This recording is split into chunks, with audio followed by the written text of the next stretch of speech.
প্রথমবার বিগ ব্যাশে গিয়ে কেমন খেললেন রিশাদ হোসেন। প্রথমবার বিগ ব্যাশে খেলে 15 উইকেট নিয়েছেন রিশাদ হোসেন। শেষ হয়েছে রিশাদ হোসেনের প্রথম বিগ ব্যাশ অভিযান। শেষটা ঠিক তার মনের মতো হয়নি। সিডনি সিক্সারের কাছে হেরে ফাইনালে ওঠার সুযোগ হারিয়েছে তার দল হোবার্ট হারিকেনস। তবে রিশাদের জন্য বিগ ব্যাশের গল্পটা শুধু হতাশার নয়, এর ভেতরে আছে তরুণ এক বাংলাদেশি লেগ স্পিনারের সাহস, লড়াই এবং বিশ্ব তারকাদের সঙ্গে বড় মঞ্চে নিজেকে আলাদা করে চেনানোর দৃঢ়তাও।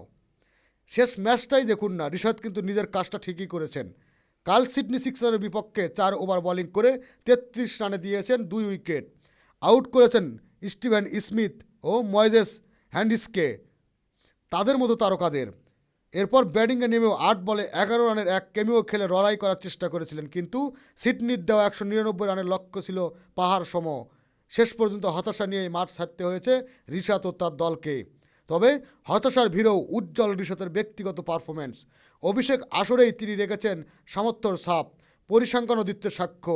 12 ম্যাচে 15 উইকেট রিশাদের, ধারাবাহিকতা ছিল চোখে পড়ার মতো। হোবার্ট হারিকেন্সের সর্বোচ্চ উইকেট শিকারী বলার তিনি।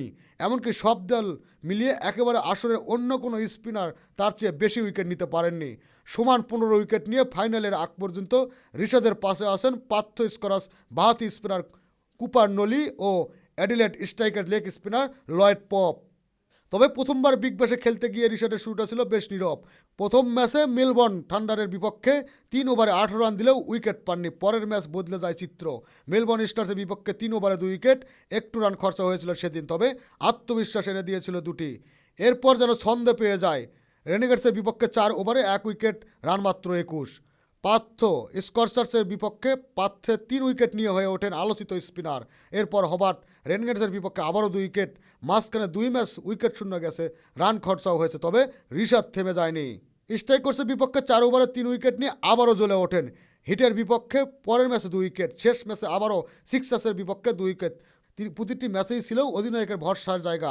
কখনো মাঝের ওভার চাপ সামলাচ্ছেন, কখনো উইকেট তুলে নিয়ে ম্যাচ ফেরানোর চেষ্টা করেছেন দলকে। সব মিলিয়ে টুর্নামেন্টে 40 ওভার বল করেছেন, ইকোনমি মাত্র 7.82। আক্ষেপ একটুই, প্রথমবার বিগ ব্যাশে গিয়ে ফাইনালে খেলা হলো না।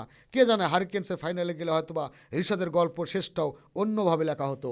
খেলাধুলার আপডেট নিউজ পেতে চ্যানেলটি সাবস্ক্রাইব করে সাথেই থাকুন।